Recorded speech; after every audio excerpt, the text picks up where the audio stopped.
Hello दोस्तों, आज हम शुरू करते हैं एनसीईआरटी जियोग्राफी क्लास 7 की लेसन नंबर 7।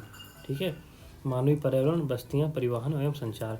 दोस्तों, आप जानते हो ये आपका जो पाठ है ना, हमारे रोज़ की जो चीज़ें होती हैं उसी के बारे में है।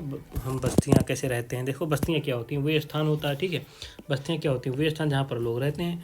ठीक है, और लोगों ने रहना क्यों शुरू किया। शुरुआत में लोग क्या करते थे, मनुष्य क्या था, वृक्षों और गुफाओं में निवास करते थे और उन्हें फसल उगना आरंभ किया। ठीक है, जब उन्होंने फसलों को उगाना आरंभ किया तो उनके लिए एक जगह स्थायी घर बनाना आवश्यक हो गया, क्योंकि जब फसल का टाइम होता है कि 3 महीने 4 महीने में होगी, इसलिए उनको एक जगह रहना मजबूरी हो गया उनके लिए। ठीक है, तो फिर क्या हुआ, बस्तियों का विकास नदी घाटियों के निकट हुआ, क्योंकि वहाँ पर्याप्त मात्रा में जल उपलब्ध तथा भूमि उपजाऊ होती थी। ठीक है, अब क्योंकि भाई शुरुआत में लोग कहाँ रहेंगे, भाई फसल उगाओगे तो फसल उगाने के लिए आपको पानी की जरूरत पड़ेगी। ठीक है, इसलिए उन्होंने नदी और घाटियों के आसपास ही उन्होंने क्या फसल उगाना शुरू किया और वहीं पर उन्होंने अपने घर बनाने शुरू किए और वहीं पर वो रहने लगे। ठीक है, उसके बाद क्या हुआ, ठीक है, फिर जब फसल उगेगी फिर क्या होगा, फसल उगाने के बाद किसी के पास ज़्यादा हो जाएगा, किसी के पास कम हो जाएगा। ज़्यादा वाला क्या करेगा, फिर बेचेगा कहीं, तब क्या करेगा वो। ठीक है, तो इसके क्या हुआ, फिर व्यापार, वाणिज्य एवं विनिर्माण के विकास के साथ ही मानव बस्तियाँ बड़ी होती चली गई। ठीक है, फिर नदी घाटी के निकट बस्ती पनपने लगी एवं सभ्यता का विकास हुआ। ठीक है, इसी प्रकार की सभ्यता जैसे आपका सिंधु घाटी सभ्यता थी, टिग्रिस, नील एवं हांगो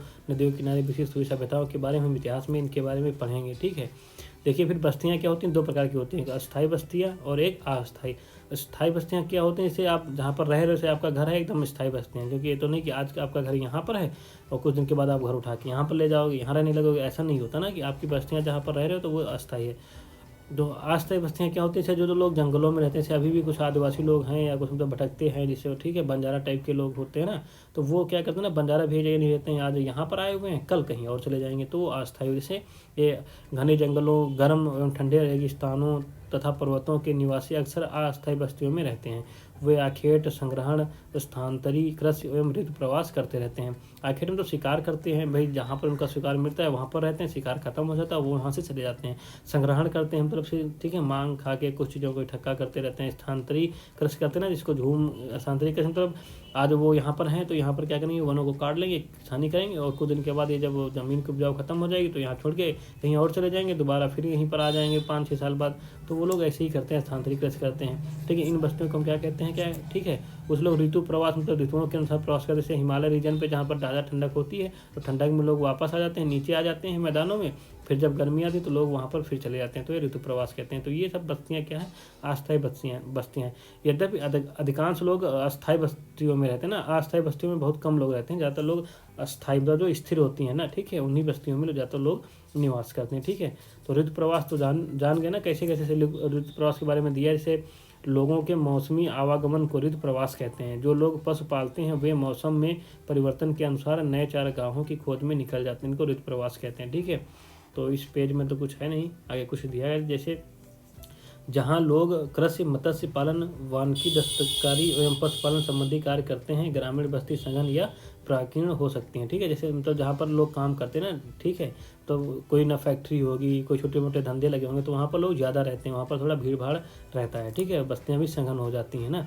और बाकी देखिए, ग्रामीण क्षेत्रों में लोग अपने पर्यावरण के अनुकूल घर बनाते हैं। ठीक है, जैसे ग्रामीण क्षेत्रों में देखोगे ना तो कच्चे घर रहते हैं, फिर घर थोड़ा दूर दूर रहते हैं। ठीक है, मतलब ये पुरानी बात है, लेकिन आजकल तो ग्रामीण में भी लोग पक्के घर बनाते हैं और नालियाँ वगैरह बहुत सक्रिय कर देते हैं, रोडों पे अतिक्रमण कर लेते हैं, तो वहाँ भी बहुत घनी बस्तियाँ हो गई हैं। तो उतना पर्यावरण के अनुकूल नहीं, लेकिन शुरुआत में लोग गाँव में लोग कच्चा घर बनाते थे। ठीक है, और वातावरण के अनुकूल रहते थे। ठीक है, अत्यधिक वर्षा वाले क्षेत्रों में ढाल वाली छत बनाते हैं। ठीक है, जिन स्थानों में वर्षा के समय क्या होता है, ठीक है, वर्षा के समय जल का जमा होता है, वहाँ ऊंचे प्लेटफॉर्म अथवा ठीक है स्टिल्ट पर घर बनाए जाते हैं ना। स्टिल्ट पर देखो, स्टिल्ट पर घर बने हुए हैं। ठीक है, मतलब कहीं देखो आसाम वगैरह में जाओगे ना तो वहाँ पर बारिश ज़्यादा होती है ना, वहाँ पर ऐसे घर मिलेंगे आपको। ठीक है, पिलर बनाएंगे या लकड़ी के घर बनाते हैं तो नीचे पावे लगा देंगे, ठीक है, लकड़ी के, ठीक है, मजबूत हो जाए तो उसके ऊपर घर बनाते हैं। ठीक है, क्योंकि बारिश होती है तो नीचे पानी भर जाता है। ठीक है, तो वो लोग ये मतलब कहने का मतलब है, ग्रामवासी जो घर बनाते हैं वो अपने वातावरण के अनुकूल बनाते हैं ना। वहाँ पर घर नहीं बनाएंगे, नदी किनारे घर बना दिया, बारिश आई तो बह गया। ठीक है, बनाएंगे तो लकड़ी का घर बनाएंगे, बारिश आए ले जाए, अगले बार फिर काट के बना लेंगे, ठीक है, ऐसा होता है ना। और गर्म जलवायु में वाले क्षेत्रों में मिट्टी की मोटी दीवार वाले घर पाए जाते हैं, जिनकी छतें फूस की बनी होती हैं। फूस जानते हो ना, जैसे खरपतवार जो होता है ना, उसकी बनी होती हैं। फिर पत्थर, पंख, चिकनी मिट्टी, तृण आदि का उपयोग घर बनाने में कर लेते हैं, ठीक है। और नगरीय बस्तियों में नगर छोटी एवं शहर उनसे बड़ी बस्तियां होती हैं। नगर छोटे होते हैं थोड़ा और शहर उनसे बड़ी बस्तियां होती हैं। नगरीय क्षेत्रों में लोग निर्माण, व्यापार एवं सेवा क्षेत्रों में कार्यरत रहते हैं, ठीक है। नगर क्षेत्र में लोग क्या करते हैं भाई, वहाँ पर किसानी तो होता नहीं, तो वो क्या लगते हैं, निर्माण का कार्य होता है उसमें रहते हैं, व्यापार करते हैं। और सेवा क्षेत्र से सरकारी नौकरी, प्राइवेट नौकरी, तो उसमें आप लोग वो रहते हैं, ठीक है। ये आपकी बस्तियाँ हो गई। लोग कहाँ रहते हैं, कैसे रहते हैं, स्टील पर मकान क्या बनाना होता है आप देख लिए, ठीक है। और गाँव में घर कैसे बनते हैं, कच्ची दीवारों के वातावरण के अनुकूल बनते हैं, तो पक्के भी घर बनने लगे हैं, ठीक है। अब परिवहन, लोग जब रहने लगे तो एक जगह से दूसरी जगह चीज़ों को बेचेंगे ना, इधर से उधर से, या कुछ आना जाना होगा, तो उसके लिए परिवहन का भी विकास हुआ ना। परिवहन लोगों एवं सामान के आवागमन के साधन होते हैं, ठीक है। पुराने समय में अधिक दूरी की यात्रा करने में अत्यधिक समय लगता था। उस समय लोग पैदल चलते थे और वे अपने सामान को ढोने के लिए पशुओं का उपयोग करते थे। और फिर पहिए की, अचानक पहिए की खोज हो गई, ठीक। जब पहिए की खोज हो गई तो समय के साथ साथ और भी विकास होता रहा। तो आज तो बहुत सारे साधन बन गए हैं परिवहन के। जैसे पहले देखो, लोग बैलगाड़ी पे अगर एक कोस जाना हो तो पूरा मतलब आधा घंटा रख लीजिए, आप चलते चलते जाएंगे। लेकिन आज तो बस चल रही है, ठीक है, बस चल रही है, हवाई जहाज चल रही है, रेलगाड़ी चल रही है। पहले लोग ऊँट है, खच्चर है, बैल है, ठीक है, इन लोगों का प्रयोग करते थे, ठीक है। जैसे दक्षिण अफ्रीका के एंडीज पर्वत के क्षेत्र में लामा का उपयोग उसी तरह होता है जैसे तिब्बत में याक का उपयोग किया जाता है। तो ये पुराने साधन थे, लेकिन आज ऐसा कुछ नहीं है, ठीक है। आज तो समुद्री मार्ग में पानी के जहाज चलते हैं, ठीक है। हवाई मार्ग में हवाई जहाज चलते हैं। और परिवहन जैसे सड़क हो गया, ठीक है, रेलगाड़ी हो गया, तो जहाँ मतलब पहले 10-12 घंटे लगते थे, वहाँ 1 घंटे में हम पहुँच जाते हैं, ठीक है। तो ये आपका परिवहन हो गया। तो परिवहन आपके कुछ साधन जैसे हैं, आपके कुछ मुख्य साधन क्या होते हैं, सड़क मार्ग, रेल मार्ग, जल मार्ग एवं वायु मार्ग। तो ये 4 प्रकार के साधन होते हैं परिवहन के, ठीक है। अब सड़क मार्ग क्या है, ठीक है। सड़क तो सबसे बड़ा जो है परिवहन सड़क मार्ग से ही होता है, ठीक है। कम दूरी यातायात का सबसे अधिक उपयोग किया जाने वाला मार्ग कौन सा है, सड़क मार्ग होता है ना। कम दूरी तय करना तो सड़क सबसे अच्छा रहेगा, ठीक है। सड़कें पक्की एवं कच्ची दोनों प्रकार की हो सकती हैं, ठीक है। मैदानी क्षेत्रों में सड़कों का घना जाल बिछा है। मरुस्थलों, वनों एवं ऊंचे पर्वत जैसे स्थानों पर भी सड़कें बनी हुई हैं। हिमालय पर्वत पर मनाली लेह राजमार्ग विश्व का सबसे ऊंचा सड़क मार्ग है। तो आपको ध्यान रखना, ठीक है, ये आप चीज़ को आपको ये चीज़ आपको ध्यान रखनी, ठीक है। तो मतलब ये विश्व का सबसे ऊंचा है, ठीक है, ये वाला। तो इस चीज़ को आपको क्या करना है, आपको ध्यान रखना है ना, भूलना नहीं है, ठीक है। समझ गया ना, ये चीज़ आपको ध्यान रखनी है, ठीक है। कि ये क्या क्या है आपका, हिमालय पर्वत पर मनाली लेह राजमार्ग विश्व का सबसे ऊंचे सड़क मार्ग में से एक है, ठीक है। अपने भारत में सबसे ऊंचा है, विश्व में तो और भी कई ऊंचे हैं। देखो, लेह मार्ग विश्व के सबसे ऊंचे मतलब ऊंचे जो है ना, उनमें से एक है, सबसे ऊंचा नहीं है, ठीक है। भूमिगत सड़कों क्या कहते हैं, भूमिगत मार्ग कहते हैं, अंग्रेजी में इनको सबवे कहते हैं। जैसे इनके ऊपर क्या बनता है, फ्लाईओवर स्थित उचित संरचनाओं के ऊपर बनाए जाते हैं ना। जैसे फ्लाईओवर कहाँ बनता है, तो आप लोगों ने फ्लाईओवर तो देखा ही होगा, ठीक है। फिर देखिए, भारत में अनेक राष्ट्रीय एवं राज्य राजमार्ग हैं। भारत में एक्सप्रेस वे, ठीक है, का निर्माण नवीनतम है। स्वर्ण चतुर्भुजी मार्ग दिल्ली, मुंबई, चेन्नई और कोलकाता को जोड़ता है। तो ध्यान रखना, कभी कभी विकल्प में दे देता है कि स्वर्ण चतुर्भुजी मार्ग जो है वह हमारा किन किन शहरों से होकर गुजरता है, ठीक है। तो ये 4 हैं, दिल्ली, मुंबई, चेन्नई और कोलकाता, मतलब मेन शहर है, इनको तो जोड़ना है। बाकी रास्ते से कहाँ से जाता है, मैप में जाके उसको देख लेना, कभी भी पूछ लेता है, ठीक है।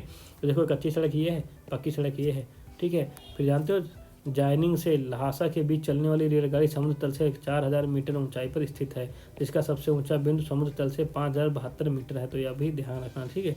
जायनिंग से लहासा के बीच ना, ये तो ध्यान रखना। उसके बाद आ जाते हैं सड़क मार्ग पर रेल मार्ग। तो रेल मार्ग देखो क्या रहता है ना, जैसे आपको क्या कहते हैं ना, 200-250 किलोमीटर, 500 किलोमीटर जाना है, तो रेल मार्ग ज़्यादा अच्छा रहता है। आप रेल पे बैठिए, आराम से चले जाइए। उसमें बस में फिर बैठे बैठे आदमी परेशान हो जाता है। तो ना, लंबी दूरी और ज़्यादा भाड़ा उठाना है तो रेल से जाइए, क्योंकि भाड़ा उस पर थोड़ा सस्ता पड़ जाता है, बस से बहुत बड़ा खर्चा आ जाएगा। तो रेल मार्ग के द्वारा तीव्रता से एवं कम खर्च में लोगों का आवागमन एवं भारी सामान को ढोने का कार्य होता है, ठीक है। वाष्प के इंजन की खोज एवं औद्योगिक क्रांति ने रेल परिवहन के तीव्र विकास में सहायता प्रदान की। डीजल एवं विद्युत इंजनों ने व्यापक रूप से वाष्प इंजनों का स्थान ले लिया, ठीक है। सुपर फास्ट रेलगाड़ियों से परिवहन की गति और भी तीव्र हो गई थी। मैदानी भागों में रेल भाग का जाल व्यापक रूप से फैला हुआ है, ठीक है। उन्नत प्रौद्योगिकी कौशल से दुर्गम पहाड़ी क्षेत्रों में भी रेल मार्ग बनाना संभव हो गया है, ठीक है। लेकिन इनकी संख्या काफ़ी कम है, क्योंकि पहाड़ी इलाके मतलब रेल की पटरी बिछाना बहुत मुश्किल होता है, पहाड़ को काटना वगैरह। लेकिन अब प्रौद्योगिकी है, हमारे पास टेक्नोलॉजी है, तो हमने पहाड़ी इलाकों में बिछा रखी है रेल मार्ग, लेकिन बहुत कम है, ठीक है। यह एशिया में सबसे बड़ा है, ठीक है। रेल में अपना भारत में जो रेल कम है ना, एशिया में सबसे बड़ा है। हमारा भारत एशिया महाद्वीप में ना, तो एशिया महाद्वीप में अपने भारत का जो रेल मार्ग है सबसे बड़ा है, ठीक है।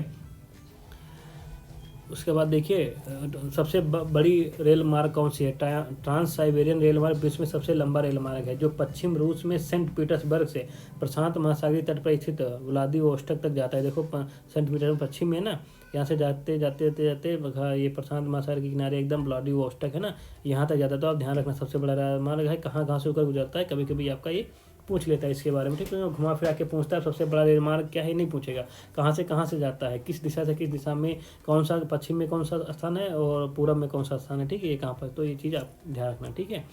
अब सब आ जाते हैं जलमार्ग। जलमार्ग देखो भार वाहन के लिए ना, सामान माल ढोने के लिए सबसे सस्ता साधन है, ठीक है। तो अधिक दूरी एवं भारी एवं बड़े आकार वाले सामानों को ढोने के लिए जलमार्ग सबसे सस्ता साधन होता है। ये मतलब दो प्रकार के होते हैं, अंतर्देशीय मतलब दो देश के अंदर ही होता है। जैसे अपने गंगा नदी में आप बैठे, यहाँ से इलाहाबाद से कलकत्ता चले गए उसमें नाव से बैठे बैठे, ठीक है, तो ये अंतर्देशीय हो गया, ठीक है। यमुना नदी में आप बैठे उत्तराखंड से कानपुर तक आ गए तुम, तो जो नदियों में अपने देश के अंदर ही होता है उसको अंतर्देशीय कहते हैं। और समुद्री मार्ग जो मतलब विदेशों में समुद्री मार्ग जैसे अपने अंदर भी हो सकते हैं, आप उसमें तमिलनाडु से बैठे गोवा जाए समुद्र के मार्ग से ना, लेकिन थोड़ा गहरे पड़ जाएगा ऐसे घूम के, तो वो समुद्री मार्ग जो होता है समुद्र में चलता है, इसको अंतर्देशीय भी कहते हैं। तो नाव नदियों में झीलों का उपयोग अंतर्देशीय जलमार्ग के लिए किया जाता है ना, छोटी छोटी नदियाँ हैं, नहरें हैं, ठीक है। और महत्वपूर्ण अंतर्देशीय जलमार्ग से गंगा ब्रह्मपुत्र नदी तंत्र, उत्तरी अमेरिका में ग्रेट लेक एवं अफ्रीका में नील नदी, ठीक है। समुद्री एवं महासागरीय मार्गों का उपयोग सामान्यतः व्यापारिक माल एवं सामान को एक देश से दूसरे देश में पहुंचाने के लिए करते हैं। ये मार्ग पत्तनों से जुड़े होते हैं ना, जिसको बंदरगाह बोलते हैं, पत्तनों से जुड़े रहते हैं, ठीक है। विश्व के प्रमुख पत्तन दिया गया, एशिया में सिंगापुर एवं मुंबई, ठीक है, एशिया महाद्वीप में सिंगापुर है, मुंबई, उत्तर अमेरिका में न्यूयॉर्क लॉस एंजल्स है, दक्षिण अमेरिका में रियो डी जेनेरियो, अफ्रीका में डरबन, ठीक है, एवं केप टाउन है, ऑस्ट्रेलिया में सिडनी, यूरोप में लंदन है। तो ये मुख्य दिए गए विश्व के, आप इंडिया के भी मैप में देख लेना, ठीक है।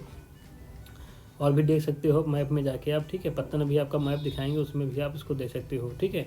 वायुमार्ग तो 20वीं सदी के आरंभ में विकसित हो गया था वायुमार्ग ना, सबसे तीव्र है, कहीं भी जाना हो सबसे तेज कौन पहुंचाएगा, वायुमार्ग पहुंचाता है, ठीक है। क्योंकि इसकी ईंधन की लागत बहुत ज़्यादा होती है, इसलिए थोड़ा बहुत खराब, मैं क्या कहते खराब नहीं तो बहुत महंगा पड़ जाता है ना, आम आदमी इसको अफोर्ड नहीं कर पाता, आम आदमी के लिए बैठने इसमें दिक्कत हो जाता है। हवाई जहाज हो, हेलीकॉप्टर हो ना, इसमें ईंधन की खर्चा बहुत आती है। और जब मौसम खराब होता है, जैसे बारिश बहुत तेज हो रही है, कोहरा हो रहा है घना, ठीक है, तो उस समय में थोड़ा ये मतलब तूफान वगैरह आ रहा तो उसमें थोड़ा सक्सेसफुल नहीं रहता ना, क्योंकि इसमें दुर्घटनाएं होने की बहुत आशंका रहती है। और जैसे कभी मतलब जैसे पहाड़ी एरिया में कहीं तो जहाँ पर मतलब रेलगाड़ी बस नहीं पहुँच पाती, वहाँ पर भी वायु मार्ग क्या कर देता है, वहाँ पर पहुँचा देता है, ठीक है। तो इसके कुछ महत्वपूर्ण हवाई पत्तन हैं, उसका नाम याद रखिए, Delhi, Mumbai, New York, London, Paris, Frankfurt एवं काहिरा, ठीक है। तो आप वायु मार्ग के बारे में मोटी मोटी जानकारी ले लिए, ठीक है। सबसे तेज है, ठीक है, थोड़ा ईंधन महंगे के कारण महंगा भी रहता है, ठीक है। आगे देखिए संचार, फिर संचार का साधन तो अपना संदेश दूसरे तक कैसे भेजें। तो हम लोग पहले क्या करते थे ना, किसी को अपना जैसे बड़े बड़े घर वाले नौकर भेजते थे, ठीक है। उसके बाद कबूतर वगैरह लोग बोलते हैं, चील वगैरह संदेश भेजने के लिए भेजा जाता था, ठीक है। हमने मूवी में भी देखा है कि कबूतर जा, कबूतर जा, ठीक है, उनकी पहली प्यार की पहली चिट्ठी उनको दिया, आप लोगों ने सुना होगा। तो कबूतर से संदेश भेजते थे, लेकिन आज संचार साधन आपने फ़ोन किया, खट से पहुँच गया, वीडियो कॉल भी कर लिए, देख लिया कौन कैसा है, कहाँ पर है, अगर उसको कुछ शंका है भाई वीडियो कॉल कर दिखा भाई तू है कहाँ पर, तुरंत जानकारी दे देते हैं, ठीक है।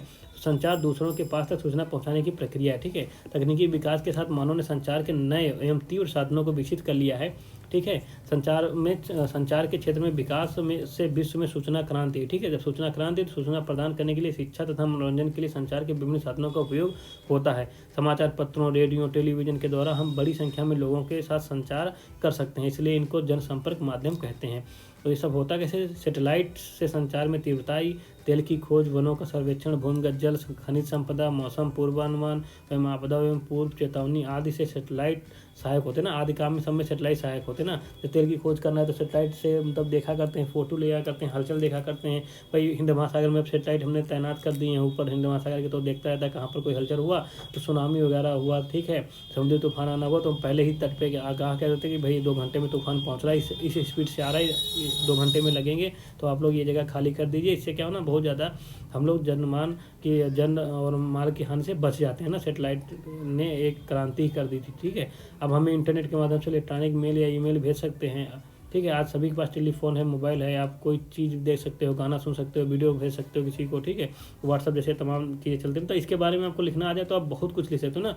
इंटरनेट के माध्यम से विश्व भर में केवल सूचना एवं परस्पर समीपता ही नहीं मिलती, अपितु तो इनसे हमारा जीवन अधिक सुखमय भी बन गया है, ठीक है। अब घर बैठे ही आप रेल के टिकट, हवाई जहाज़ के टिकट, टीवी का रिचार्ज, बिल का क्या कहते हैं, बिजली का बिल, मतलब आप 1 to 100 मतलब कुछ आपका बचे नहीं है, ठीक है। मतलब हर चीज़ आप ऑनलाइन कर सकते हो, ठीक है। टिकट काटना है, चिट्ठी भेजना है, ठीक है, आप सब कुछ ऑनलाइन करते रहते हो, ठीक है। तो सब चीज़ें अब बहुत अच्छी हो गई है ना, ऑनलाइन दूसरे संचार की व्यवस्था हो गई है।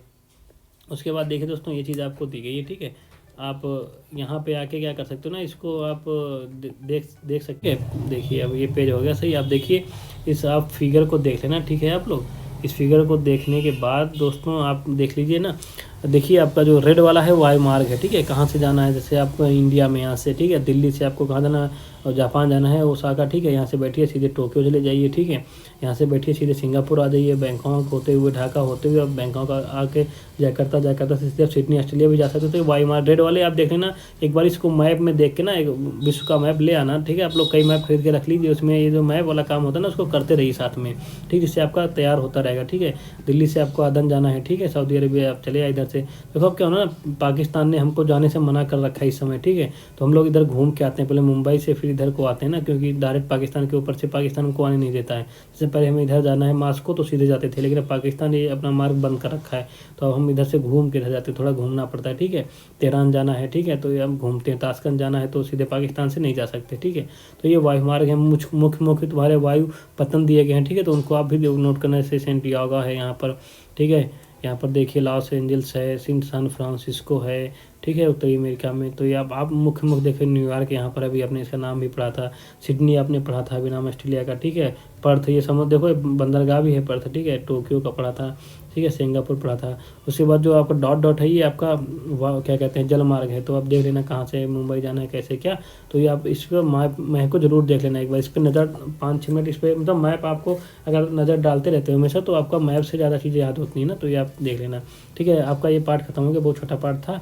अब इसको 2 क्वेश्चन आंसर कर लेना आप लोग, ठीक है, दे रहे हैं आप, ठीक है। पहला क्वेश्चन है परिवहन के 4 प्रकार कौन से हैं, बस्ती से आप क्या समझते हैं, ग्रामीण लोगों के क्रियाकलाप क्या है, रेल मार्ग के किन्हीं 2 गुणों के बारे में बताइए, संचार से आप क्या समझते हैं, जनसंपर्क माध्यम क्या है, ठीक है। फिर बहुविकल्पी क्वेश्चन है, आप इसको देख के टिक लगा लेना ना। इनमें से कौन सा संचार का साधन नहीं है, टेलीफोन, पुस्तक, मेज।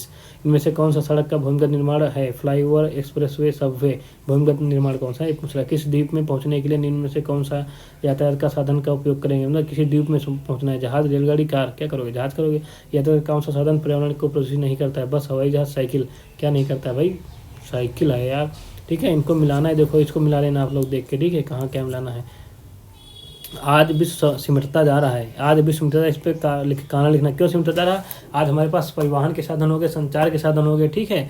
तो इन सब कारण से ना हम लोग एक दूसरे से बहुत कनेक्ट हो गए, इसलिए विश्व सिमटता जा रहा है। इस पर 100 वर्ड कम से कम आप लोग लिख सकते हो ना। विश्व संचार के साधन कैसे हम एक दूसरे के पास संदेश भेजते हैं तुरंत, ठीक है। परिवहन से कैसे हम पहले मतलब बैलगाड़ी, अब रेलगाड़ी है, ट्रेन है, ठीक है, ट्रेन है, रेलगाड़ी जिसे कहते हैं ना, और बस है, ठीक है, हवाई जहाज है। तो मतलब कोई दूरी नहीं रह गई है, तुरंत हम एक दूसरे के पास अपना संदेश वो खुद जा सकते हैं, तो इसलिए